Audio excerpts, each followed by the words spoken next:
Hi, this is Mato. Welcome to my online chess lecture. In this video I will show you a game between Anish Giri and Vladimir Kramnik. This is a game from a Tata Steel tournament, played in Netherlands in 2018. Anish Giri had white pieces and he started with c4, the English opening, e6, knight to c3, and now bishop to b4. Kind of an Indian move, except that the white pawn is still on d2. Queen to b3 attacking the bishop, bishop to a5, knight to c6, and c5 are the two most played moves. Bishop to a5, knight to f3, c5, d4, knight to f6, d takes on c5, knight to a6, intending a knight takes pawn on c5. Defending the pawn, knight to e4, one more attacker. If the knight goes to g4, then bishop to d4. So we have knight to e4, g3, knight from a takes on c5, attacking the queen, queen to c2, bishop takes on c3, damaging the pawn structure. b6, intending bishop to b7, or maybe even bishop to a6, bishop to g2, bishop to b7, bishop to a6 does not work because of this variation, rook to d1, and if now bishop takes on c4, then knight to e5, and black is in trouble. If bishop goes to, say, b5, bishop takes on e4. Back to our game, bishop to b7, and both players castle at kingside, rook from f to d1, lining the rook with the black queen, and Kramnik naturally steps out. Queen to e7, a4, intending a5, black to move. Kramnik was thinking long and hard, and then he played d6, a5, f5,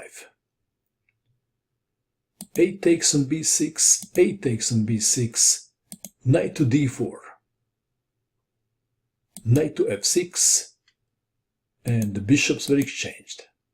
Rook takes on a8, rook takes on a8, knight to b5, pressuring the pawn on d6 and attacking the pawn on b6.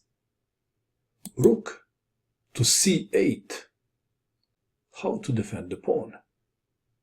Anish Giri played the best move, queen to a2.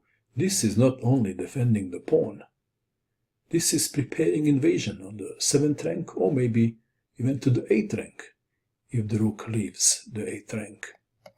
d5, bishop to g5, pinning the knight. If c takes on d5, then knight takes on d5, and of course bishop to g5 can't be played, although this variation is not that bad for white. Queen to a6 could be played, and if now knight takes on e3, f takes on e3, this is still good for white. But Giri played bishop to g5, and the knight is advised not to move. Rook takes on c4. If d takes on c4, then this makes things easier for white because there is no pressure on the pawn on c3. So we have rook takes on c4. And now queen to a8 check, king to f7, rook to a1, intending rook to a7. Kramnik already has a difficult position. Knight to a5, blocking rook to a7. Queen to b8, attacking the pawn on b6, defending the pawn. But now, knight to d4, attacking the rook. And where is the rook going? Well, Kramnik captured the pawn on c3. Surely he had a look into this move. Rook to d6, and he may not have liked this knight to f3 move. Nothing serious, just threatening checkmate on e5. So he played rook takes on c3, queen takes on b6, attacking the knight, knight to c4, attacking white queen, queen to b8, intending rook to a7. Again, black has a difficult position. Black king is not safe, so Kramnik wanted to exchange queens to make life for the king easier. But in his calculations, he missed something. You will see what he missed. Well, he played knight to d7, offering to exchange queens. What would you do in this position if you had white pieces? Will you take the queen? Would you move white queen somewhere? Rook to a7 also looks very interesting. Well, Giri captured black queen. Knight takes on b8. White to move. This is the move that Kramnik missed. Because he was so desperate to exchange queens, he missed this move. Please pause and find the winning move that white plays in this position. The move is, what did you find? Bishop to b4. And black rook has nowhere to go. Kramnik played e5, rook to a7 check, king to g8, bishop takes on c3, e takes on d4, bishop takes on d4, knight to c6, forking the rook and the bishop, but Giri easily solves the problem with what move? Rook takes on g7 check, king to f8. White played the move and black resigned, and the move is bishop to f6. Kramnik resigned. Let's play a few more moves, just to show you how powerless are two knights against the rook and the bishop. Let's say that white wants to save the pawn, and he plays h5. Then rook to h7, and after say king to g8, rook takes on h5.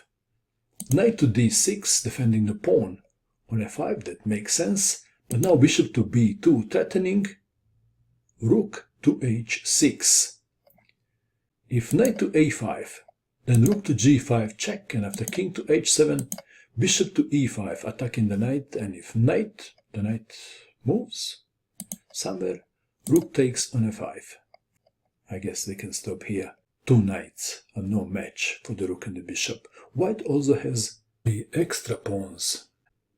What do you think of this game? And that is all. I hope that you enjoyed watching this video.